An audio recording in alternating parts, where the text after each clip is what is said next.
Hi everyone. Today I want to talk about why everyone thinks the market's crashing. This episode's going to be a little bit differently formatted. We're going to focus on one article, and I'm going to break it down piece by piece. So today's article is about why the stock market crash round 2 is coming.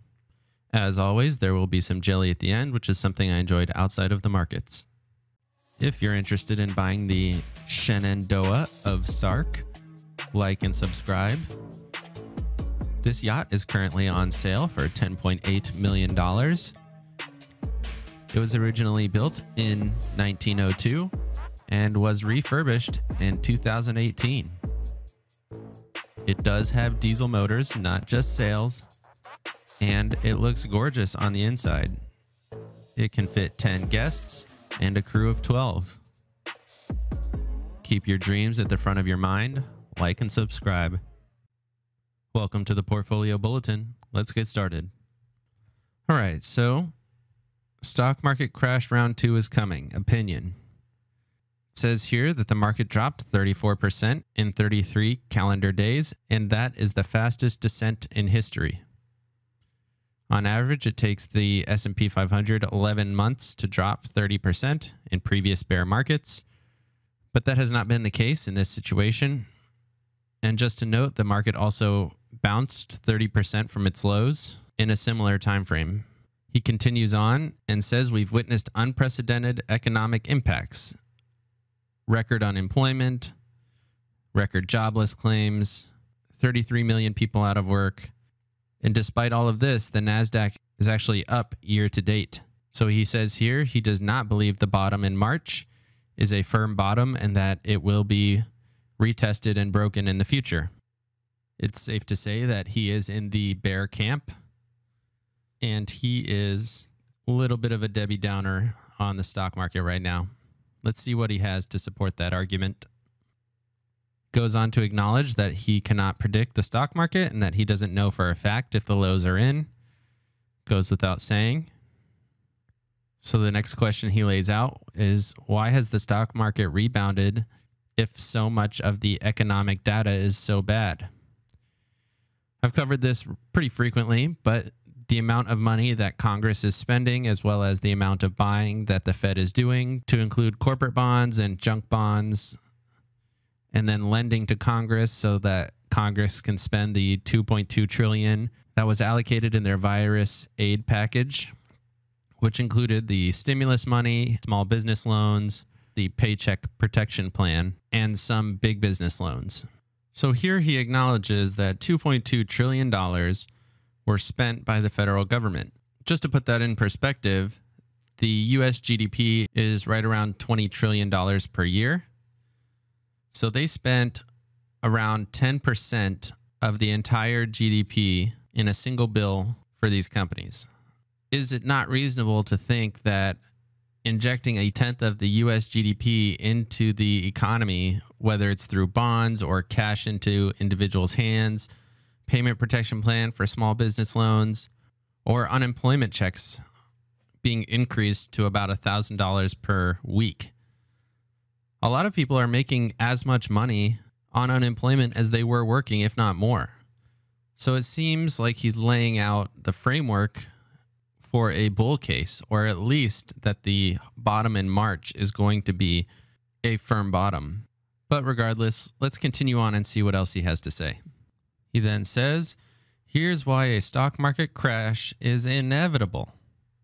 The first piece of evidence is federal stimulus is providing false hope.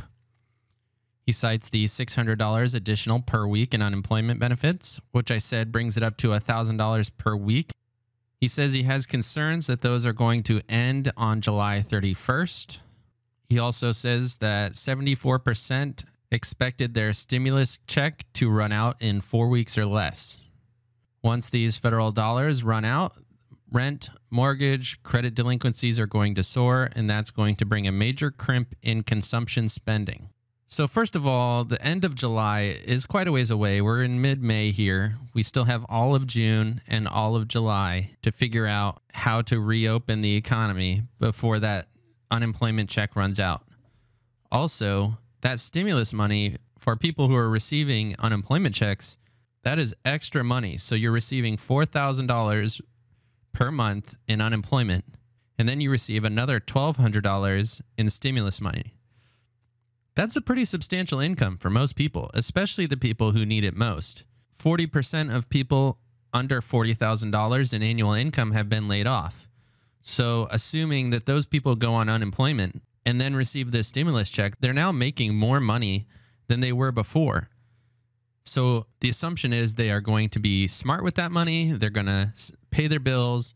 They're going to save what they don't need, and it's going to carry them through this little cough situation.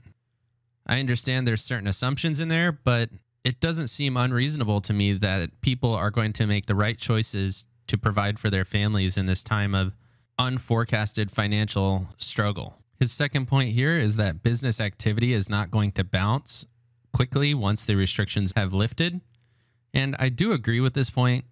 I mentioned in my video yesterday that people are not going to go out and consume and purchase things and vacation until they feel comfortable doing so. So the comfort level of the consumer is really what's going to drive people to go and buy things and make this economy work. However, we do have until the end of July, as it mentioned, until those increased unemployment benefits run out. So we have a little bit of time for people to dip their feet into the economy in the next month, and we'll see what happens with the virus. If the virus spikes again, then it's likely that Congress is going to have to step in again, and that there will be a second wave and a lockdown again. And then, of course, there's going to be a second dip. But assuming that that is not the case, that is my assumption that more people have been exposed to this than we know, that most people have already been infected and that they are immune at this point, and that we won't see a surging second wave, or at least a wave not quite as large as the first. We are also continuing social distancing, mask wearing, hand washing, all of those things that we weren't doing previously to help stop the spread. If we continue to do those things, then I don't see a reason why economic activity could potentially return by the end of the year. He then says 33 million people are out of work who may not even step back into the economy right away. He mentions that restaurants and bars have stayed closed or they're limiting their capacity to 50%, which is obviously going to limit their productivity and their revenues. I do agree with this point, but I think the norm is just going to have to move over to a carry-out style of business for now. If we can adjust to a carry-out style, I don't think we're going to see a massive decline in business for these institutions.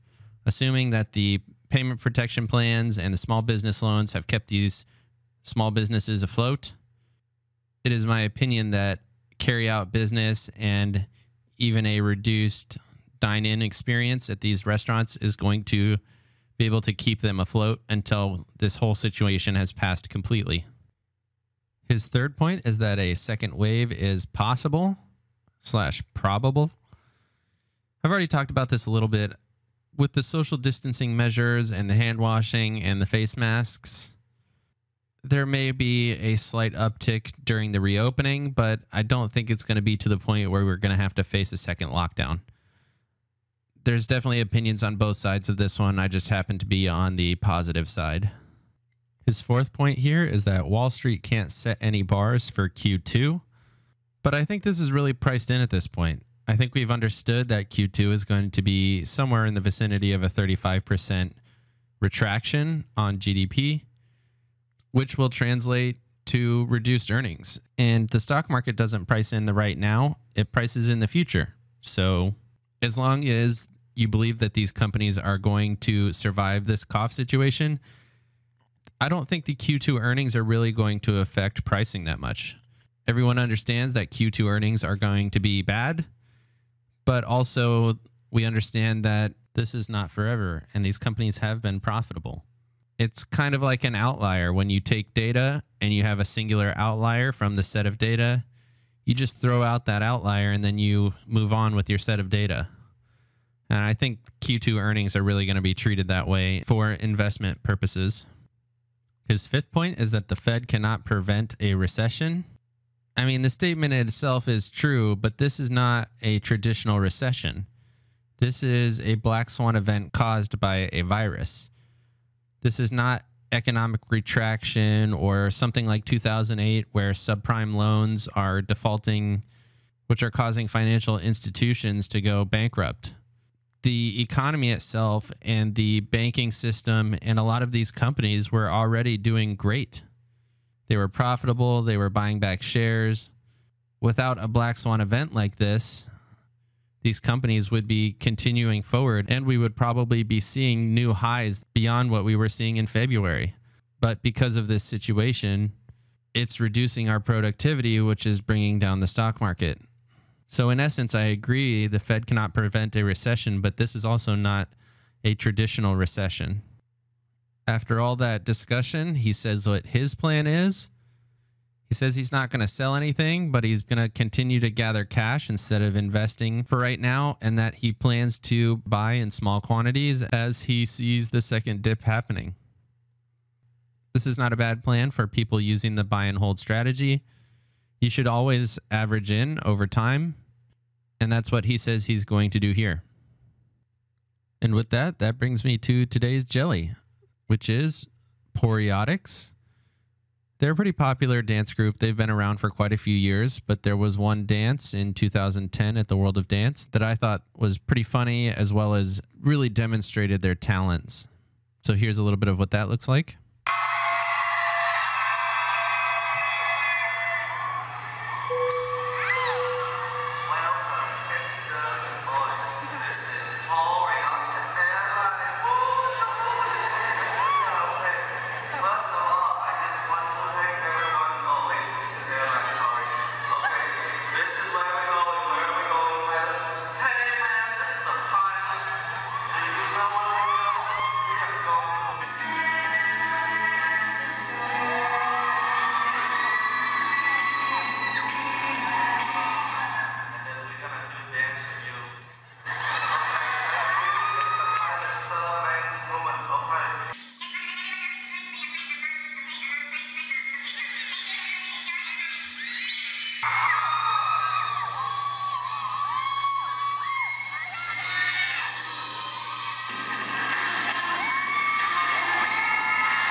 Again, you can clearly see that they're very, very skilled and talented and that they've practiced for hours, but they really have a way of making it look fun and funny and making it a more entertaining experience for the audience. Of course, if you want to watch the full version, I will link it in the description. And with that, go ahead and like and subscribe so you don't miss any future videos, and have a great day.